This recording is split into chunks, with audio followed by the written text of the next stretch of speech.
kita bertutur kata yang baik, menahan dari kata-kata yang tidak baik. Kemudian ada lubang telinga, apakah telinga ini selama ini untuk mendengar sesuatu yang tidak baik. Seperti itu teman-teman ya.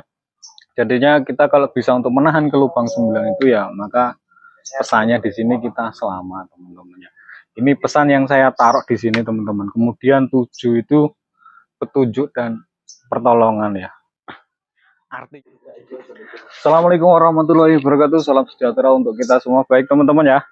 Ini sedikit penjabaran untuk sangkar pakem ya. Kemarin itu ini pakemnya saya rubah teman-teman. Untuk bentuknya sama, cuman pakemnya saja yang dirubah. Hitungannya yang dirubah teman-teman. Kalau kemarin itu 11 ya. Kalau ini berbeda hitungannya. Ini sedikit saya jelaskan kenapa ada hitungannya. Jadi ada pesan yang terkandung di dalamnya teman-teman ya. Kalau 11 itu biasanya kawelasan, welas asih teman-teman ya. Ini kita rubah. Jadi ini jari-jarinya nggak terlalu rapat. Kalau kemarin ini 11 loh, jadi kelihatannya rapat, burungnya nggak terlalu kelihatan. Jadi pakemnya kita rubah. Ini 9, kemudian di sini 7, di sini 9 lagi teman-teman ya. Jadi kalau 9 itu untuk keselamatan, 7 itu petunjuk dan pertolongan. Kalau orang Jawa bilangnya petunjuk dan pitulungan. Nah 9 itu keselamatan. Jadi seperti ini teman-teman. Kenapa dibilang keselamatan? Ini kan harapan saya teman-teman ya. Pesan yang saya taruh di sangkar ini teman-teman ya. Jadi kita itu lubangnya ada 9 dari hidung, mata, telinga dan lain sebagainya, itu jumlahnya ada 9 teman-teman. Jadi kalau kita bisa menahan 9 lubang itu maka ya kita selamat teman-teman. Yang dimaksud selamat itu ya kita menahan ya. Contohnya lubang di mulut, kita bertutur kata yang baik, menahan dari kata-kata yang tidak baik. Kemudian ada lubang telinga, apakah telinga ini selama ini untuk mendengar sesuatu yang tidak baik. Seperti itu teman-teman ya. Jadinya kita kalau bisa untuk menahan ke lubang 9 itu ya, maka pesannya di sini kita selamat teman-teman ya. Ini pesan yang saya taruh di sini teman-teman. Kemudian 7 itu petunjuk dan pertolongan ya. Artinya dari 7 itu seperti itu teman-teman ya. Mungkin saya nggak berani menjelaskan terlalu sedetail mungkin. Ya kan kadang-kadang ada yang suka, kadang-kadang ada yang tidak suka teman-teman ya. Dengan hal-hal yang terlalu seperti ini. Sebenarnya hanya pesan yang ditinggalkan di sini. Kemudian kita bagaimana kita caranya untuk memaknai sebuah hidup teman-teman.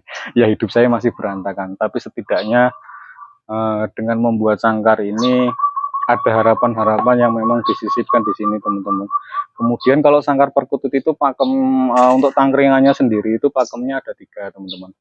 Jadi kalau saya sendiri ya, jadi tangkringannya sendiri itu pakemnya ada 3 kayu, yaitu kayu nogosari, kayu asem dan kayu salam. Nah yang saya pakai ini kayu salam teman-teman ya. Kenapa harus saya pakai kayu salam? Yang pertama kalau untuk kayu nogosari itu adanya di Jawa, sedangkan saya kan tinggalnya di Lampung. Di sini nggak ada kayu nogosari teman-teman. Kemudian untuk kayu asem saya nggak pakai teman-teman, jadi pakainya salam. Salam itu kalau orang Jawa ya konuluk salam. Jadi di salam itu kan artinya apa? Mendoakan dan didoakan teman-teman ya. Jadi tujuannya baik. Nah nanti kalau sudah jadi seperti ini biasanya saya kasih daun sepadan. Jadi ya daun pandan itu untuk kesetaraan ya teman-teman ya. Jadinya artinya kita itu ya sama-sama makhluk, tidak ada bedanya, mau berpangkat mau tidak ya, kita ini sama-sama manusia, nggak ada bedanya teman-teman ya. Intinya seperti itu saja. Jadi ini pakemnya saya rubah. Yang kemarin itu 11 kawalasan, jadi jari-jarinya memang agak rapat. Ini kita kurangin, kita ganti pakemnya yang baru. Kalau untuk modelnya sama teman-teman ya, modelnya sama, hanya dirubah untuk pakemnya saja. Mungkin itu saja penjabarannya teman-teman ya. Jadi ini sangkar buatan saya. Ya ada namanya pakem, pasti kan ada hitungannya, ada nilai-nilai historis yang terkandung di sangkarnya teman-teman ya. Mudah-mudahan bermanfaat buat dulu-dulu semuanya. Mohon maaf apabila ada salah-salah kata di dalam penyampaian saya. Ini saya akhiri, salam sejahtera, salam Nusantara, Om Swastiastu.